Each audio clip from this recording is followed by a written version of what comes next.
Chapter 1. The Foundation of Self-Compassion. Think about a time when you were standing in your kitchen late at night, the house completely quiet, bathed in the cold light of the open refrigerator. You were not actually looking for food. You were staring blankly into the shelves, replaying a moment from earlier in the day when you completely dropped the ball. Perhaps it was a careless comment you made in a meeting that landed terribly, or a moment you lost your temper with someone you love, or a major deadline you missed because you were completely overwhelmed. In that quiet kitchen, listen to the voice inside your head. What is it saying? If you are like most people, that voice is merciless. It tells you that you are an absolute fool. It lists your past failures as evidence that you are fundamentally broken. It insists that you will never get it right, that everyone else is managing their lives perfectly, and that you are uniquely flawed. You stand there, absorbing this internal beating, accepting it as the absolute truth.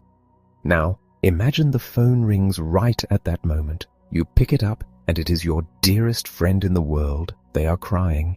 They tell you they just made the exact same mistake you made today. They are filled with shame, calling themselves an idiot and expressing deep fear that they have ruined everything. How do you respond? Do you agree with them? Do you say, yes, you actually are a failure, and you probably deserve to feel this miserable? Of course you do not. Your heart instantly softens. Your voice drops to a gentle, soothing register. You remind them of how much they have on their plate, how anyone in their shoes might have stumbled, and how this one moment does not define their worth. You pour out warmth, perspective, and fierce loyalty. You offer them a lifeline. The profound question we must ask ourselves is this: why do we deny ourselves the very lifeline we so freely hand to the people we love?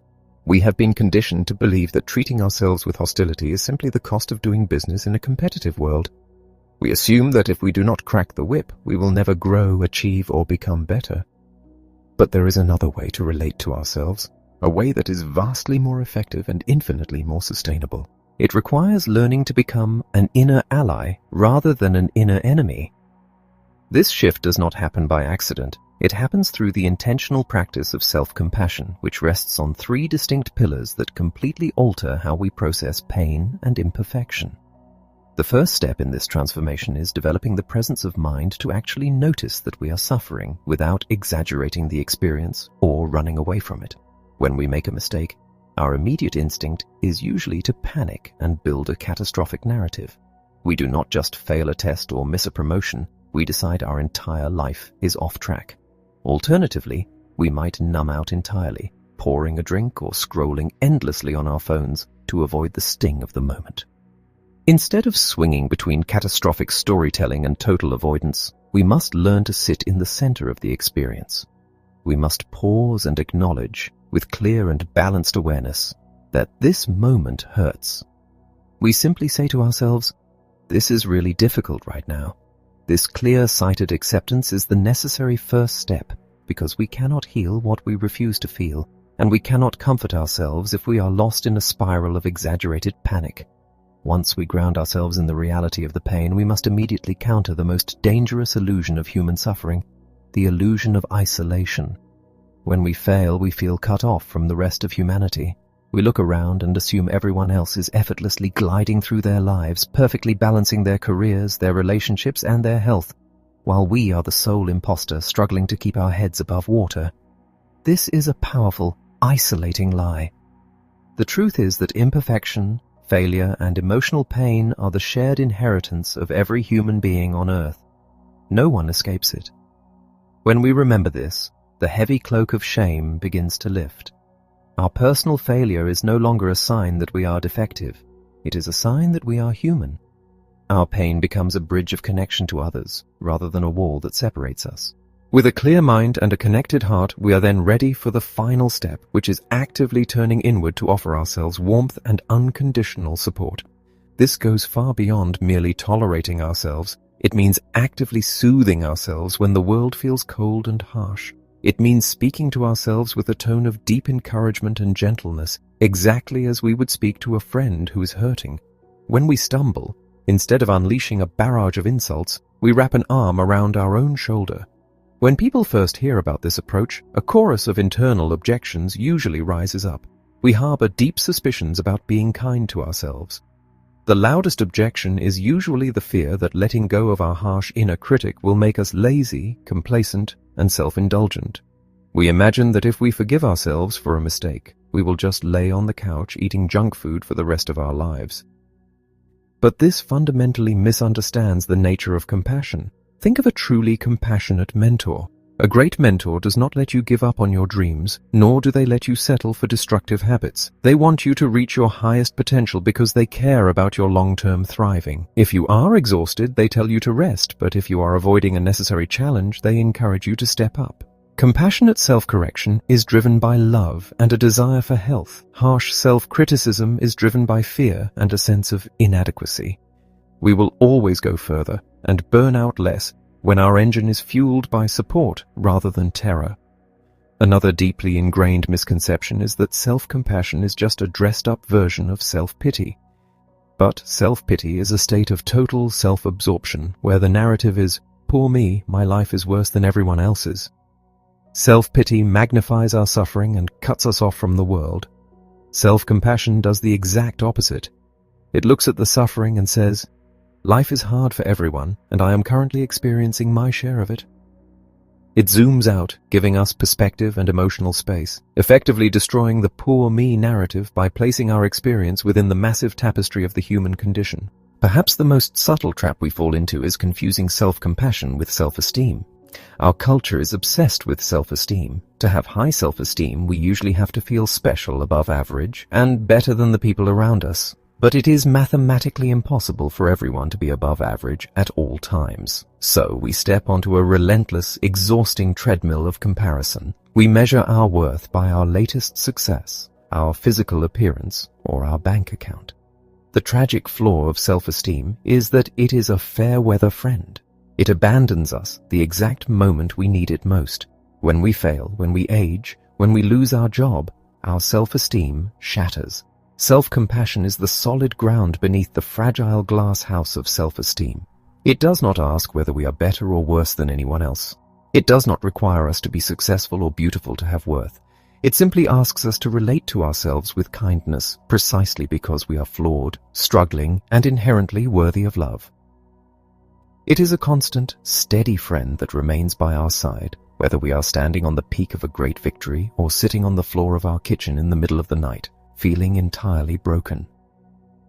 When we begin to cultivate this profound shift in how we relate to ourselves, everything changes. The constant low-grade anxiety of needing to be perfect begins to evaporate. We become more resilient, bouncing back from setbacks with a renewed sense of purpose because we are no longer terrified of the punishment that follows failure. We become better partners, parents, and friends because our cups are full, and we are no longer demanding that the world constantly validate our worth. By learning to become our own strongest ally, we unlock a reservoir of inner strength that can weather any storm. But to truly harness this power, we must understand exactly what is happening inside our bodies when we attack ourselves, and why genuine kindness is the ultimate biological hack for a thriving life. Chapter 2. The Science and Dual Nature of Compassion.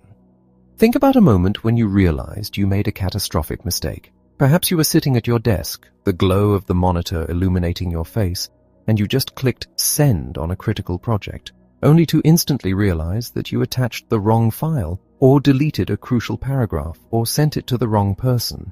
In that split second, before logic could even intervene, what happened in your body? Your heart began to hammer against your ribs. Your breathing became shallow and rapid. A flush of heat rose up your neck, and your stomach dropped into a cold, bottomless pit. You were sitting safely in a climate-controlled room, staring at a piece of glass and plastic, yet your body reacted as if a predator had just crashed through the door. This intense physical reaction happens because our brains are hardwired for survival. When we criticize ourselves or perceive a failure, we are actually tapping directly into the body's ancient threat defense system, often referred to as our reptilian brain. Millions of years ago, this system evolved perfectly to protect us from physical harm. When danger approached, the amygdala sounded the alarm, flooding the bloodstream with cortisol and adrenaline, preparing the body to either fight, flee, or freeze. Today, however, the predators we face are rarely lurking in the bushes. Most of our modern threats are challenges to our self-image or our emotional security. The primitive brain cannot tell the difference between a threat to our physical body and a threat to our ego. Feeling inadequate triggers the exact same alarm bells as being hunted. Because the threat is not something we can physically run away from or punch in the face, we turn these ancient survival mechanisms inward against ourselves. The fight response transforms into brutal self-criticism. We attack ourselves to somehow beat the rest of the world to the punch. The flight response becomes emotional isolation. We hide our flaws, withdraw from our relationships, and flee from the agonizing vulnerability of being seen. The freeze response manifests as endless rumination. We get stuck replaying our mistakes on a loop, paralyzed in our own minds, unable to move forward. In this state, we become both the attacker and the attacked, generating chronic stress that breaks down our emotional and physical health over time.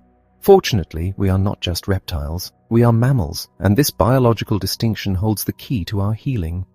Mammals evolved to give birth to highly vulnerable, immature young that require a long period of protection to survive. To ensure this survival, nature equipped us with a mammalian care system. When this care system is activated, the body releases oxytocin and endorphins, which are powerful hormones that naturally reduce fear, lower cortisol levels, and create deep feelings of safety and security. The most beautiful truth about human biology is that we do not need to wait for someone else to trigger this care system for us. We can activate it ourselves. Two of the most reliable triggers for the mammalian care system are gentle vocalizations and soothing physical touch. When we speak to ourselves in a warm, understanding tone, or when we simply place a comforting hand over our own heart during a moment of distress, we are sending a direct physical signal to our nervous system that we are safe. We are intentionally down-regulating our threat response and wrapping ourselves in the biological equivalent of a warm embrace. When we begin to understand the biology of compassion, we inevitably run into a cultural roadblock. We often associate compassion strictly with softness, gentleness, and yielding. We imagine that being kind to ourselves means wrapping ourselves in bubble wrap and retreating from the demands of the world. Because of this, many ambitious, hard-working people reject the concept entirely, believing it is a passive trait that will strip them of their grit and determination. But true compassion is remarkably dynamic. Just as all people embody a balance of different energies, self-compassion is composed of two distinct complementary forces that traditional Chinese philosophy refers to as yin and yang. The yin of self-compassion is the receptive, yielding side. It is the energy of comforting, soothing, and validating our pain. Imagine someone who has just received a devastating medical diagnosis. Their entire world has been flipped upside down, and they are terrified. In that moment, pushing them to look on the bright side or aggressively researching cures might feel entirely overwhelming. What they desperately need is the yin energy of compassion. They need to sit quietly, perhaps holding their own hand, and simply validate the terror. They need to say, "This is incredibly frightening, and it is entirely okay that I am overwhelmed right now."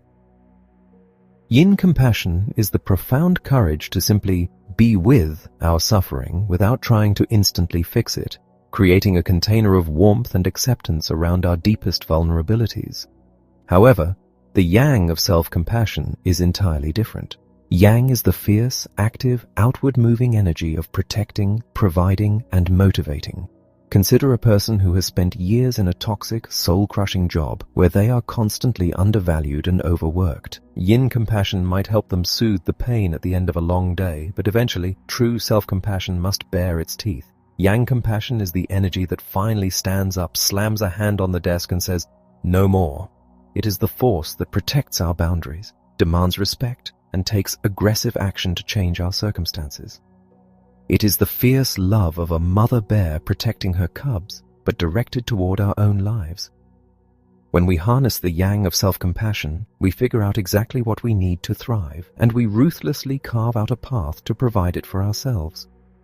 A healthy, deeply lived life requires both the yin and the yang. There are moments when our pain requires us to soften, to lean in, and to offer ourselves quiet solace. There are other moments when our pain is a signal that our boundaries are being violated, requiring us to stand tall, say a firm no, and turn fiercely away from danger. Sometimes we need to lovingly accept ourselves exactly as we are, and sometimes we need to act as our own demanding coach, pushing ourselves to reach our true potential because we care too much about our future to let it go to waste. The mastery of this practice lies in learning how to listen to our own lives. It begins by pausing in the middle of a struggle and asking ourselves the quintessential question of self-compassion. What do I need right now?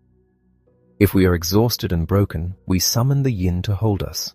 If we are complacent or in danger, we summon the yang to move us.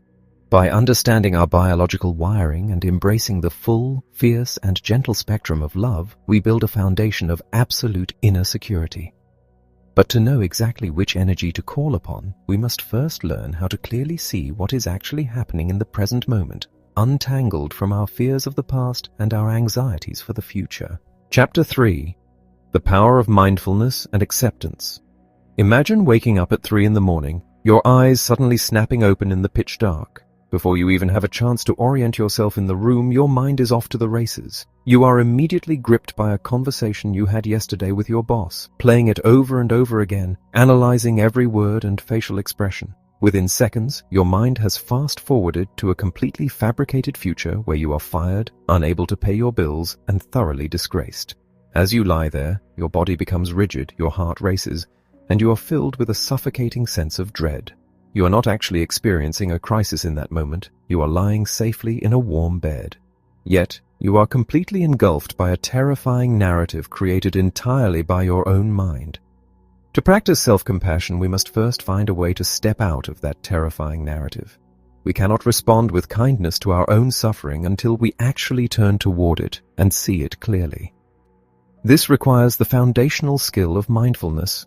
Mindfulness can be defined simply as the awareness of our present moment experience with acceptance. It asks us to drop below the chaotic, swirling storyline of our thoughts and make direct contact with reality as it is actually happening. Thoughts are merely representations of reality, not reality itself. You cannot smell, taste, or eat the word apple, just as the thought of being fired is not the actual experience of losing your job. When we practice mindfulness, we step out of the movie theater of our minds. We stop clutching the armrests in terror at the drama on the screen, and we realize we are just sitting in a chair, watching a projection. This gives us mental space, and with that space comes the profound freedom to choose how we want to respond to our distress. This is incredibly difficult to do because it goes against the natural tendencies of the human brain. Neuroscientists have identified a network in the brain called the default mode network, which becomes highly active whenever our mind is not engaged in a specific task. The default mode network does 3 specific things. It creates a sense of self. It projects that self into the past or the future, and it constantly looks for problems. We are hardwired for survival, not for happiness. Our brains use their spare time to anticipate threats so we can stay alive. But living constantly in this state of anticipated threat is an exhausting, unhappy way to exist. Mindfulness trains the brain to deactivate this default mode network, bringing us back to the safety and reality of the present moment. However, mindfulness is not just about paying attention, it is about the specific quality of that attention. It requires us to bring a deep sense of acceptance to whatever is happening, without losing ourselves in judgments of whether it is good or bad. This attitude is often described as non-resistance. Resistance is the exhausting struggle that occurs when we believe our current experience should be entirely different than it actually is. Think about the experience of being stuck in terrible, gridlocked traffic when you are already late for an important appointment. The reality is that you are sitting in a metal box on a crowded road, and you will not arrive on time. That is the pain of the situation. But what do we usually do? We grip the steering wheel until our knuckles turn white. We curse at the cars around us. We scream in our minds about how unfair it is, how we should have left earlier, and how this always happens to us. We fight the reality of the traffic jam with every ounce of our energy. Does this resistance make the cars move any faster? No. It only floods our bodies with stress hormones and makes us thoroughly miserable. There is a powerful formula that captures this dynamic perfectly. Suffering equals pain multiplied by resistance. Pain in life is absolutely inevitable. We will all experience loss, failure, physical illness, and frustration. But when we resist that pain, we amplify it. We create an enormous amount of unnecessary suffering by endlessly banging our heads against the wall of reality, furious that things are not going exactly the way we want them to go. Furthermore, what we resist tends to persist. If you have ever suffered from insomnia, you know this intimately. The harder you fight to force yourself to fall asleep, the more awake, agitated, and frustrated you become. When we suppress or avoid our difficult emotions, they do not magically disappear. They grow stronger in the shadows. To heal our pain, we must be willing to feel our pain. We must drop our resistance, open our hands, and allow the difficult experience to exist. This brings us to the most vital, and often the most confusing, intersection of mindfulness and self-compassion. While mindfulness focuses primarily on the acceptance of the experience, self-compassion focuses on caring for the person who is having the experience. Mindfulness asks, "What am I experiencing right now?" Self-compassion asks, "What do I need right now?" They work together in a beautiful, interdependent dance. We need self-compassion to feel safe enough to mindfully open up to our pain, and we need mindfulness to ensure we are seeing our pain clearly. But there is a trap here, and it is a trap almost everyone falls into when they begin this practice. We learn about self-compassion, and we think we have found a magical tool to make our pain vanish. We think that if we just speak kindly to ourselves, the sadness, the anxiety, or the grief will immediately go away. When we do this, we are using self-compassion as a hidden form of resistance. We are still fighting the pain, we are just using a sweeter weapon. And because we are still resisting, the pain will persist, and we will feel frustrated, believing that self-compassion simply does not work for us. To truly unlock this power, we must embrace the central paradox of this practice. When we struggle, we give ourselves compassion not to feel better, but because we feel bad. We do not offer ourselves kindness to manipulate our emotions or force a quick fix. We offer ourselves kindness simply because it is incredibly hard to be a human being in this moment. We comfort ourselves in the exact same way a loving parent comforts a child with the flu. The parent knows that hugging the child will not instantly cure the fever, but they hold the child anyway, simply because the child feels terrible and needs love while the illness runs its course. When we finally stop striving to conquer our pain and instead choose to hold ourselves with that same profound, accepting tenderness, true healing can finally begin. But as we open the doors to this healing, we will inevitably encounter old, buried pain, and we must learn how to navigate those turbulent waters without losing our way. Chapter 4. Navigating the Healing Process. Imagine someone who has spent decades being the emotional bedrock for everyone around them. They have weathered massive storms, pushed through exhaustion, and learned to ruthlessly ignore their own needs just to keep their life functioning. When this person first encounters the idea of self-compassion, they tentatively decide to try it. They sit quietly, place a hand gently over their chest, and whisper to themselves, "May I be safe. May I be kind to myself." But instead of feeling a warm, soothing glow of relief, they are suddenly hit by a suffocating wave of anxiety, profound grief, or even physical nausea. They instantly pull their hand away, terrified and confused. They conclude that something is deeply wrong with them, believing they are so fundamentally broken that even attempting to love themselves makes the pain worse. This reaction is incredibly common, and understanding it is absolutely critical to navigating the healing process. Firefighters have a specific term for what happens when a fire has been burning inside a sealed room, consuming all the available oxygen. If a door or window is suddenly thrown open, fresh air rushes in, and the fire explosively erupts outward. They call this dangerous phenomenon a backdraft. The exact same dynamic occurs within the human heart. For many of us, our hearts have been burning hot with accumulated suffering, stress, and self-criticism for a lifetime. To survive our environments and continue functioning, we had to shut the doors and lock away that vulnerability. When we finally open the door of our hearts by intentionally offering ourselves genuine kindness, the fresh air of unconditional love rushes in, and the old, trapped pain rapidly rushes out. We might experience this backdraft physically as sudden aches, a racing heartbeat, or shortness of breath.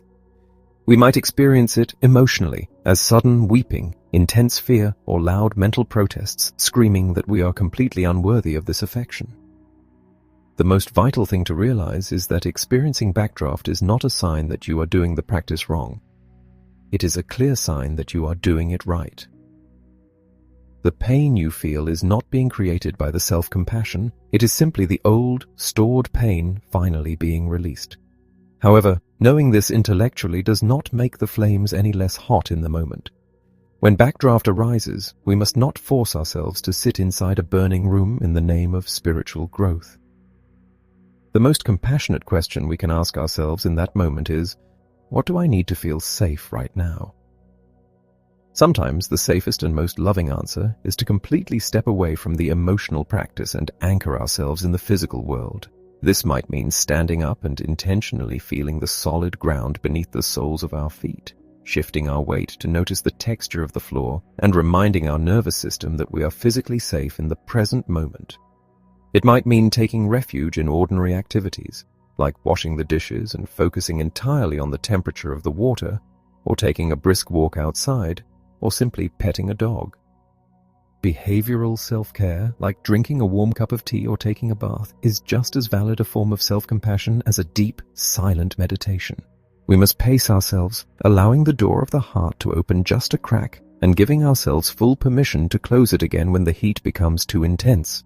As we learn to navigate these intense initial reactions, our journey with self-compassion will inevitably move through a series of broader, predictable stages. The first stage is characterized by intense striving. Once we navigate past the initial backdraft and actually experience the profound, calming relief of self-kindness, it can feel deeply intoxicating, much like the infatuation phase of a new romance. We think we have finally discovered the ultimate magic key to eliminate all our sadness, stress, and anxiety.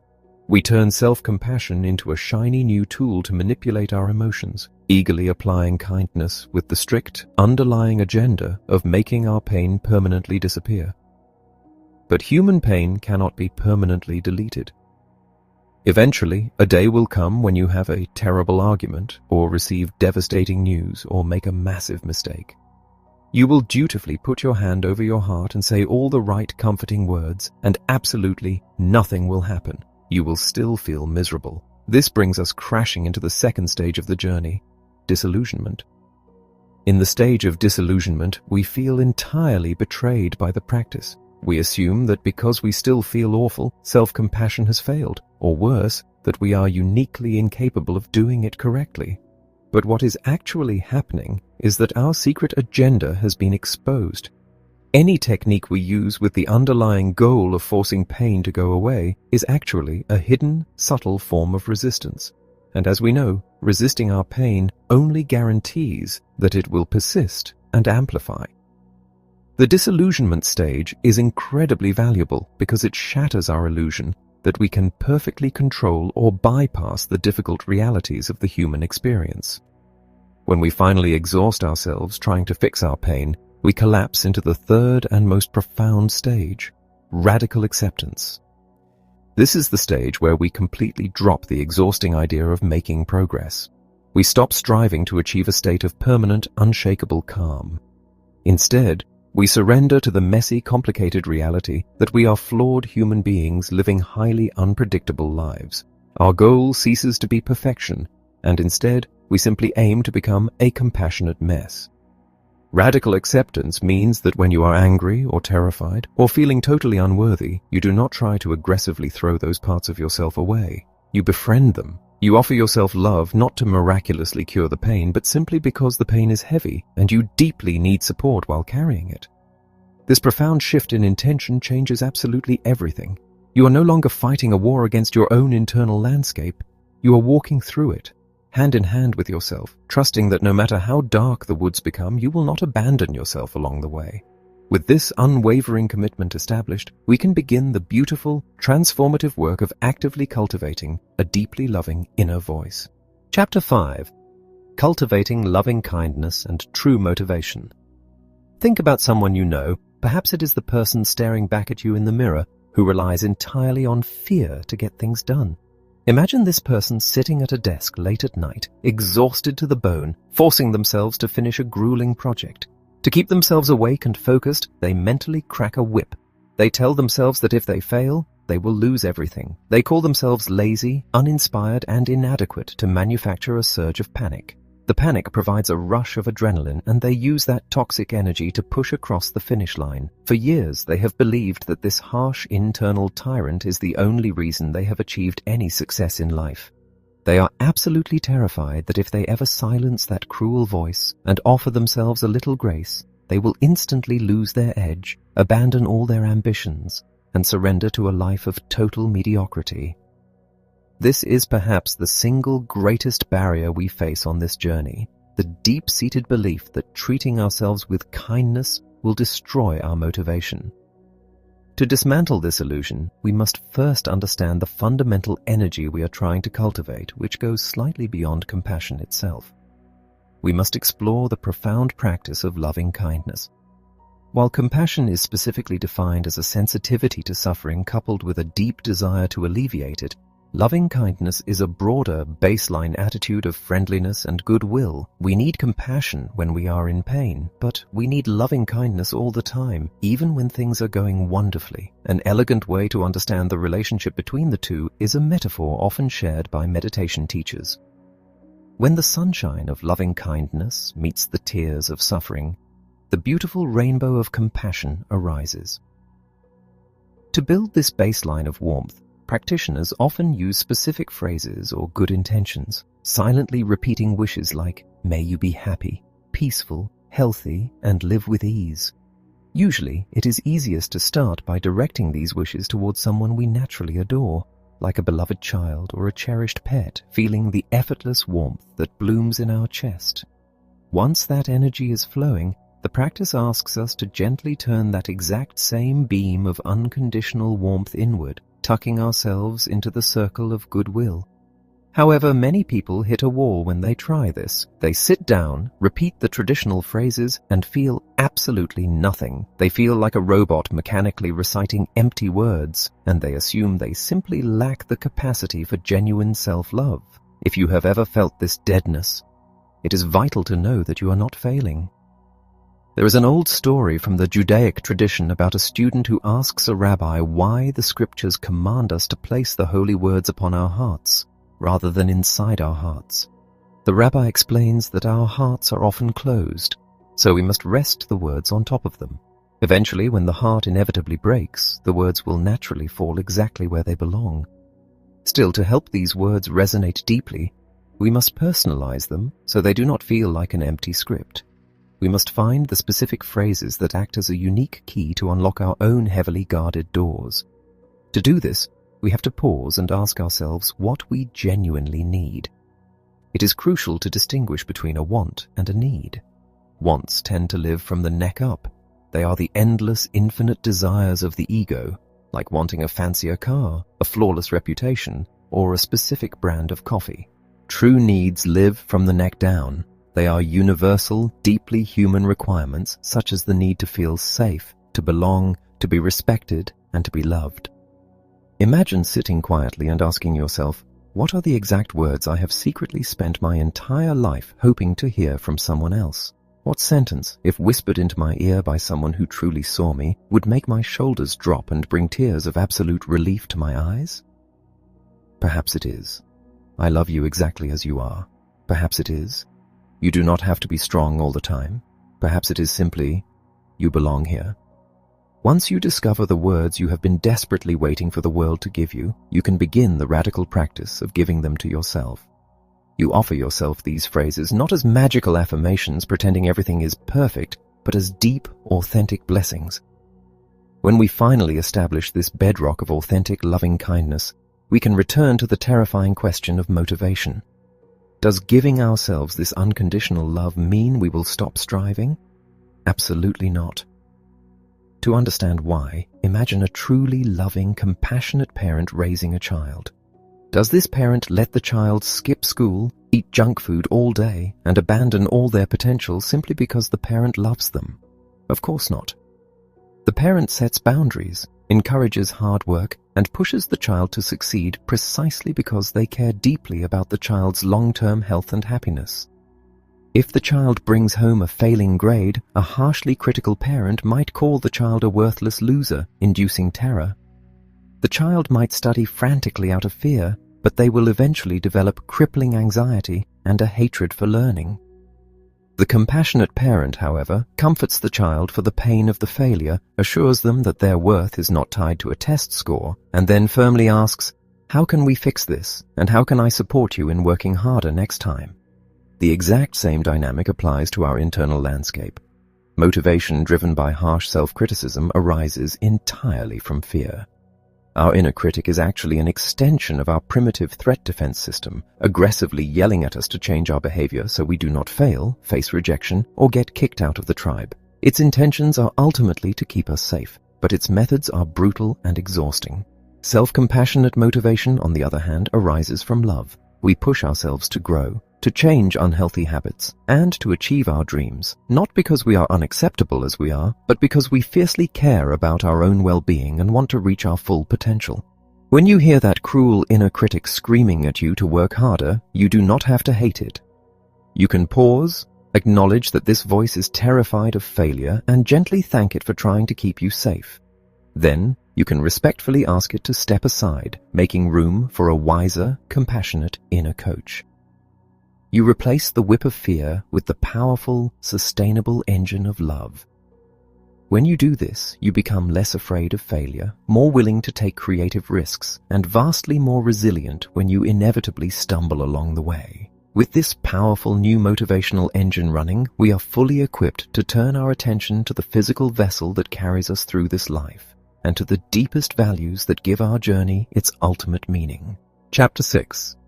Making peace with our bodies and deepening our lives. Think for a moment about the daily ritual of standing in front of a mirror. For so many of us, this simple act is a relentless, exhausting battleground. We step under the harsh bathroom lights and immediately begin taking inventory of every perceived defect. We scrutinize the softening of a jawline, the emergence of a new wrinkle, the way our clothes fit differently than they did 5 years ago, or a physical limitation that keeps us from performing the way we believe we should. We measure the vast, painful distance between our current physical reality and an impossible, airbrushed ideal. In this highly critical state, we view our bodies not as our lifelong companions, but as adversaries that are constantly failing us and letting us down. Whether the struggle is rooted in a desire to look perfectly toned or a frustration that our physical strength is waning, the result is the same. We live in a state of quiet, persistent warfare with the very physical vessel that sustains our existence. To practice true self-compassion, we must call a ceasefire in this war. We must fundamentally shift our relationship with our physical selves. Instead of reacting with disgust or frustration when our body does not look or perform exactly as we demand, we can learn to respond with profound tenderness. Imagine a friend who has been working tirelessly on your behalf for decades, carrying heavy loads, fighting off illnesses, and enduring immense amounts of stress just to keep you upright. If that friend finally stumbled or showed signs of wear, you would never berate them. You would offer them a warm seat, a glass of water, and your deepest gratitude. Our bodies are performing miracles every single second, from digesting our food to the complex firing of billions of neurons, yet we rarely pause to appreciate this astonishing effort. We must shift our focus away from the superficial obsession with how the body looks and begin celebrating the profound gift of what the body actually does for us. When we wrap our physical imperfections in warm, open-hearted awareness, we remember that our true worth stems from our shared, beautifully flawed humanity, not from achieving an impossible physical ideal. Once we begin to make peace with the physical vehicle carrying us through this world, a much larger, more existential question naturally arises. Where exactly are we driving this vehicle?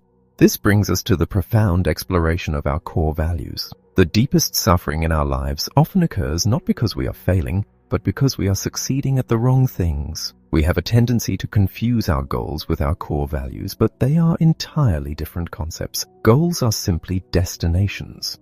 You can achieve a goal, like earning a specific degree, buying a house, reaching a target weight, or securing a prestigious job title. But what happens the morning after you achieve that goal? If that destination was not aligned with your true inner compass, you will wake up feeling a hollow, confusing emptiness.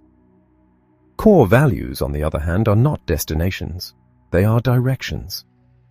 They are the deeply held ideals that give our lives enduring meaning, such as a commitment to creative expression, a dedication to serving others, a thirst for spiritual growth, or a fierce desire for personal freedom. Goals are external benchmarks that we check off a list. whereas core values are internal compass points that we discover deep within ourselves, acting as a constant guide for how we wish to travel through our days. Imagine someone who has spent 20 years climbing the ladder at a high-pressure corporate firm. They have sacrificed their evenings, their weekends, and their peace of mind to achieve the ultimate goal of becoming a senior partner. To the outside world, they are a shining beacon of success, yet they find themselves sitting in their corner office, staring out the window with a crushing sense of despair. They are suffering because their true, hidden core value is not financial dominance or corporate prestige, but perhaps deep, unstructured connection with their family, or quiet time spent immersed in nature. They have starved their most essential emotional needs to feed a societal expectation. When the way we spend our days is fundamentally divorced from what our soul actually values, the resulting friction creates an unbearable internal pain. When we finally recognize this painful misalignment, our immediate instinct is often to panic or brutally judge ourselves for wasting so much time. This is precisely where self-compassion becomes our greatest resource. Self-compassion provides the emotional safety net required to look honestly at our lives, admit that we are off course, and begin making courageous changes without drowning in regret. It allows us to ask the most fundamental question of all: what do I truly care about, and what do I need to do to honor that truth? Sometimes, the agony of realizing we are lost is the exact catalyst required for our greatest awakening. There is a saying that every cloud has a silver lining, which speaks to the powerful truth that our deepest struggles often contain hidden, invaluable lessons. When a crisis hits, or when the pain of living out of alignment with our values finally becomes too heavy to carry, we are forced to dig deep into the messy, complicated mud of our circumstances. It is often only in this dark, uncomfortable soil that we discover the strength, insight, and clarity needed to blossom into our full, authentic potential. By holding our struggles with fierce compassion, we transform our pain from a meaningless punishment into a profound teacher, gently guiding us back toward a life of deep, intentional meaning. Chapter 7. Meeting Difficult Emotions and Shame. Think of a moment when the ground suddenly dropped out from beneath you. Perhaps you opened an envelope containing a massive, unexpected financial burden, or you received an email indicating a major professional rejection, or a loved one delivered a piece of deeply painful news. In that split second, a tidal wave of difficult emotion, be it blinding fear, intense anger, or suffocating grief, crashes over you. Your immediate, deeply ingrained instinct is to run. You want to slam the door on the feeling. You might try to instantly solve the problem, distract yourself with frantic activity, or simply numb out to avoid the searing pain of the moment. We are taught to fight our negative emotions, to push them down, and to quickly replace them with something positive. But anyone who has ever tried to outrun a deeply painful emotion knows the exhausting truth. What we refuse to confront will simply chase us in the dark. If we are ever going to heal, we must turn around and face the wave. The only way out is through. However, facing a tidal wave of fear or grief does not mean you have to stand completely exposed and let it drown you. The art of self-compassion involves learning how to incline toward our pain gradually and safely. When a difficult emotion strikes, we typically move through a series of stages. First, we aggressively resist it, screaming inwardly for the pain to go away. Eventually, we might summon the courage to simply explore it, asking ourselves what exactly we are feeling. As we build our resilience, we learn to tolerate the emotion, enduring it without crumbling. With practice, we move into allowing the feeling to exist, making space for it to naturally come and go. Finally, we reach the profound stage of befriending our pain, looking at our struggles and asking what hidden wisdom they might contain. We do not have to rush to the finish line. Simply shifting from aggressively fighting an emotion to curiously exploring it is a massive victory. When you find yourself engulfed in a difficult emotion, the first and most powerful tool you have is your language. The saying goes, name it to tame it. When a crisis hits, our minds usually spin 1,000 terrifying stories about the future, trapping us in a chaotic narrative. Instead of getting lost in the story of why you are upset, try to simply identify the raw emotion itself. Whisper to yourself, this is anger, or fear is arising right now. This simple act of labeling is profoundly effective. It actually changes the way your brain processes the experience, cooling down the fear centers and giving you a vital sense of emotional space. You are no longer entirely consumed by the panic. You are a conscious observer, recognizing that a wave of panic is passing through you. The next step is to drop out of your spinning mind and anchor yourself in your physical body. The phrase to remember here is, feel it and you heal it. Emotions are not just abstract thoughts, they are intensely physical experiences. Anger might feel like a tight, hot knot in your stomach. Grief might manifest as a heavy, hollow ache in the center of your chest.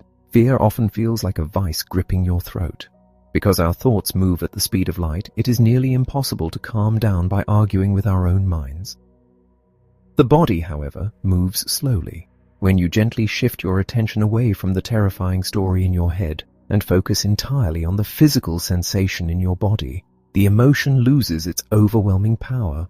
You are no longer fighting a phantom future, you are just sitting with a tight sensation in your chest. Once you locate the physical sensation of the emotion, you can apply a beautiful three-part practice: soften, soothe, and allow. First, you offer yourself physical compassion by softening the muscles around the ache, imagining the tension melting away in warm water.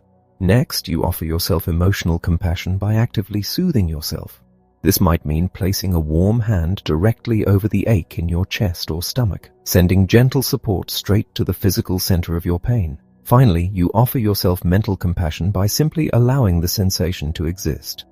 You stop trying to forcefully evict the emotion from your body. You wrap the discomfort in a tender, accepting embrace, trusting that like all physical sensations, it will eventually shift, peak, and fade away. As we become braver in facing our difficult emotions, we will inevitably encounter the deepest, darkest, and most agonizing emotion of them all: shame. It is vital to understand the profound difference between guilt and shame. Guilt focuses on our behavior. It tells us that we did something bad, which can actually be a helpful catalyst for making a necessary apology or changing our actions. Shame, however, attacks our very identity. Shame does not say you made a mistake. Shame says you are a mistake. It is the suffocating, paralyzing belief that there is something fundamentally broken, defective, or unacceptable about us that renders us completely unworthy of love. Shame thrives in the dark, sustained by three fascinating paradoxes. First, shame feels incredibly isolating. When we are drowning in shame, we are absolutely convinced that we are the only person on earth who is this flawed or who harbors this specific, terrible inadequacy. Yet, shame is a universally shared human emotion. Every single person on the planet wrestles with it. Second, shame feels permanent. In the grip of shame, we believe we have always been defective and always will be, but it is actually a highly transitory emotional state that only represents a tiny fraction of who we are. Finally, and most surprisingly, shame feels deeply blameworthy, but it stems from the most innocent desire in the human heart. Shame is born entirely from our fundamental biological need to be loved, to be accepted, and to belong to a community. We feel shame because we are terrified of being cast out. The engine of shame runs on negative core beliefs. These are the silent, cruel whispers that echo in our minds when we feel vulnerable. I am a fraud. I am unlovable. I am a failure. I am weak. We hide these beliefs away, terrified that if anyone truly saw our perceived ugliness, we would be abandoned. But keeping these beliefs a secret is exactly what gives them their devastating power. They operate like a shadow government inside our minds, dictating our fears and shrinking our lives. Self-compassion is the ultimate, undeniable antidote to shame. We dismantle shame by bravely pulling our negative core beliefs out of the shadows and holding them in the warm light of our own acceptance. When the thought arises that you are a total fraud, you do not run from it and you do not agree with it. You meet it with the fierce, protective love of a mature adult comforting a terrified child. You place a hand over your heart and speak directly to that deepest vulnerability, saying, I know you feel completely unlovable right now, and I am so sorry you are carrying this heavy pain, but I am here with you, and you are entirely worthy of belonging. By holding our darkest, most shameful parts in a connected, loving presence, the illusion of our brokenness shatters. we realize we are not uniquely defective. We are just beautifully, messily human. And with this profound inner security established, we are finally ready to step outward and fundamentally transform how we connect with the people around us. Chapter 8. Self-Compassion in Relationships and Caregiving. Imagine sitting across the kitchen table from someone you love deeply and they are completely shattered. They are weeping, detailing a sudden, devastating loss or a crushing personal failure. As you watch them break down, notice what happens inside your own body. Your chest tightens, your stomach clenches. You feel a sudden, desperate sense of panic rising in your throat. You are not just witnessing their pain, you are literally feeling it. We are profoundly social creatures, hardwired for connection, and our brains are equipped with a complex network of neurons designed to perfectly mirror the emotional states of the people around us. When someone we care about is in agony, that agony echoes directly inside our own nervous system. Because their pain instantly becomes our pain, our immediate, desperate instinct is to make it stop. We want to extinguish the fire, not just for them, but because the heat is burning us. This is why, when a loved one is pouring out their grief, we often interrupt them with a frantic 10-point plan to fix their life. We offer hollow reassurances, insisting that everything will be fine, or we aggressively try to solve the problem before they have even finished speaking. We think we are being helpful, but what we are actually doing is shutting them down. We are prioritizing our own emotional comfort over their need to be heard. To truly hold space for someone else's suffering, we must first have the emotional capacity to manage the distress it triggers within us. We must apply self-compassion in the exact moment we are listening, by internally acknowledging our own discomfort, offering ourselves a quiet breath of support, and recognizing how hard it is to witness someone we love in pain. We create the internal stability required to simply sit with them. We transition from a frantic need to fix into a powerful, stabilizing presence. This dynamic extends far beyond isolated conversations. For anyone who spends their days actively caring for others, whether you are raising a fiercely independent toddler, nursing an aging parent through a long illness, or working in a demanding helping profession, the relentless daily exposure to the needs and suffering of others takes a massive toll. We often hear that the antidote to caregiver burnout is better boundaries or a tropical vacation. While a vacation is wonderful, it does absolutely nothing to help you in the exact moment a child is screaming in the middle of a crowded grocery store or a patient is delivering heartbreaking news. You cannot abandon a crisis to go get a massage. The secret to sustaining yourself as a caregiver lies in understanding the profound difference between empathy and compassion. Empathy is simply feeling the pain of another person. It says, "I feel you." If you only operate on empathy, you will eventually become a sponge saturated with the world's grief, leading directly to exhaustion and burnout. Compassion, however, is an active, energizing state. It says, "I hold you." Compassion wraps the shared pain in a blanket of warmth and love. To survive as a caregiver, you must remember the classic airline safety rule. You must secure your own oxygen mask before assisting others.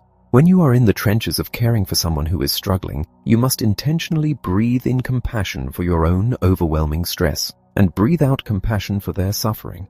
You cannot pour from an empty cup.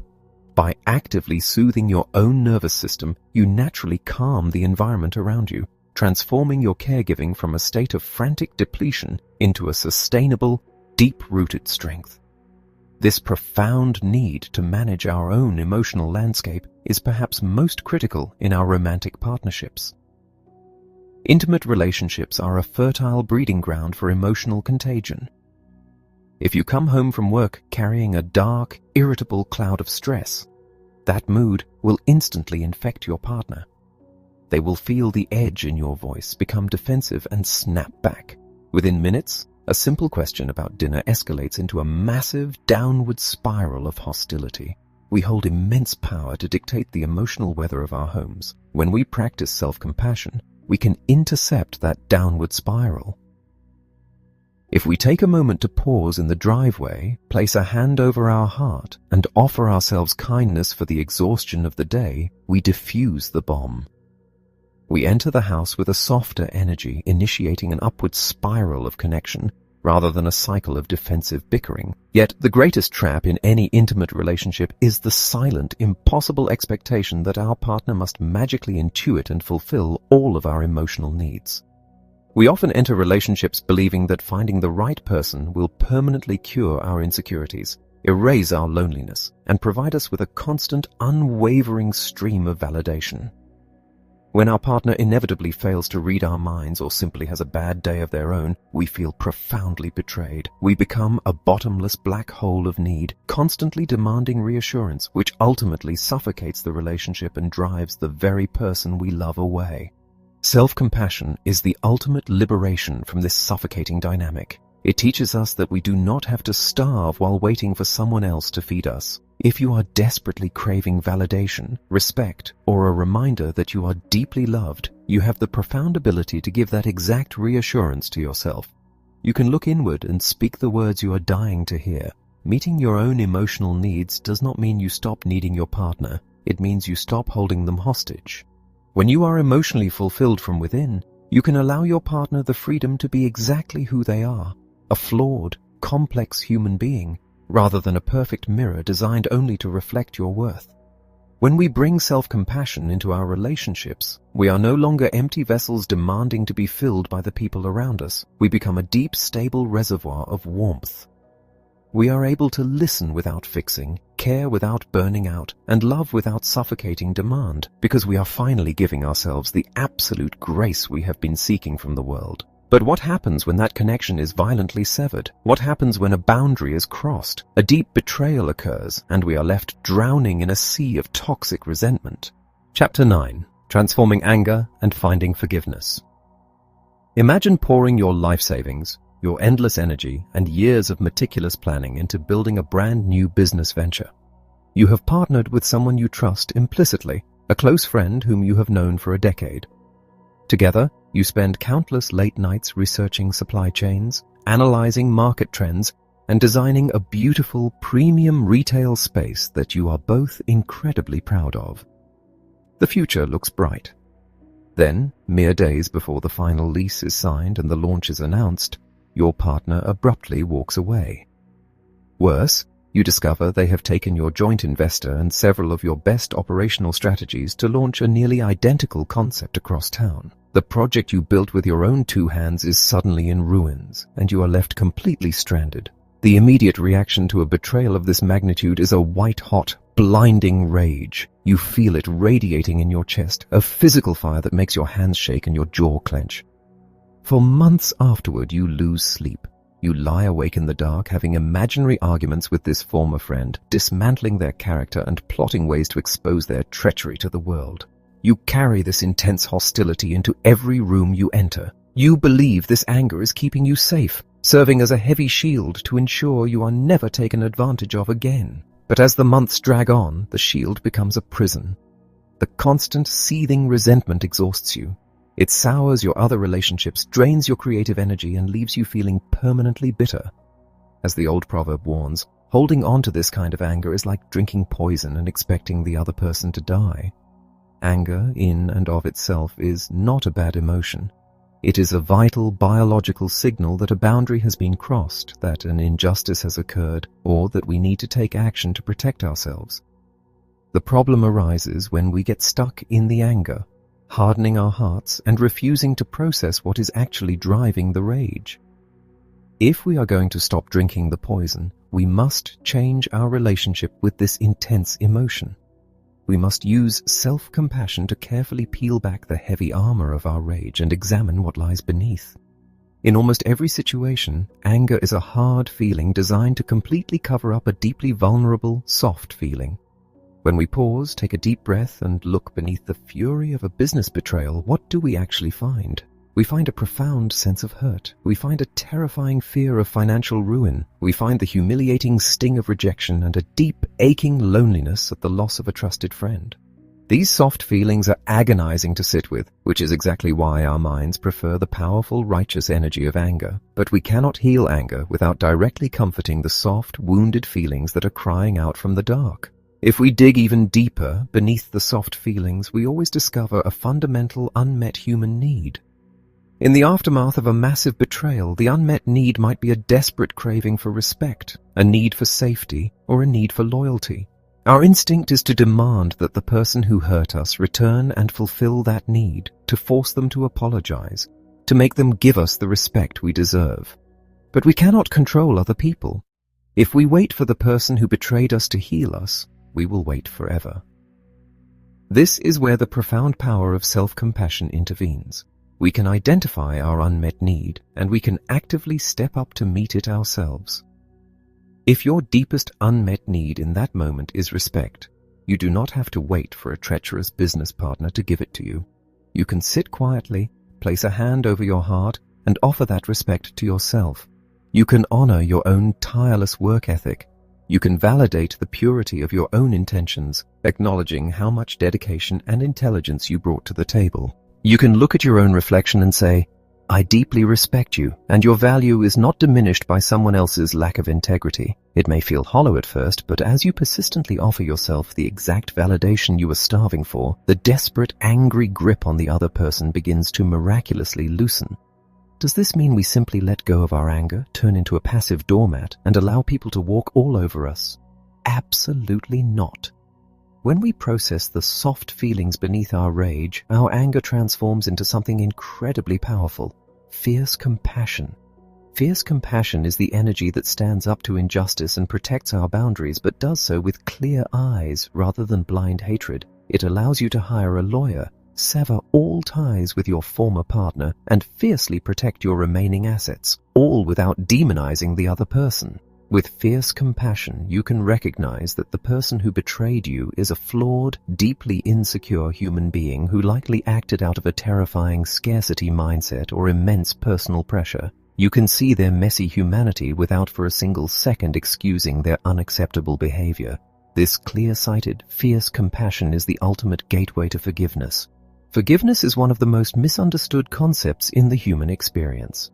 We often assume that forgiving someone means condoning their terrible behavior or inviting a toxic person back into our lives.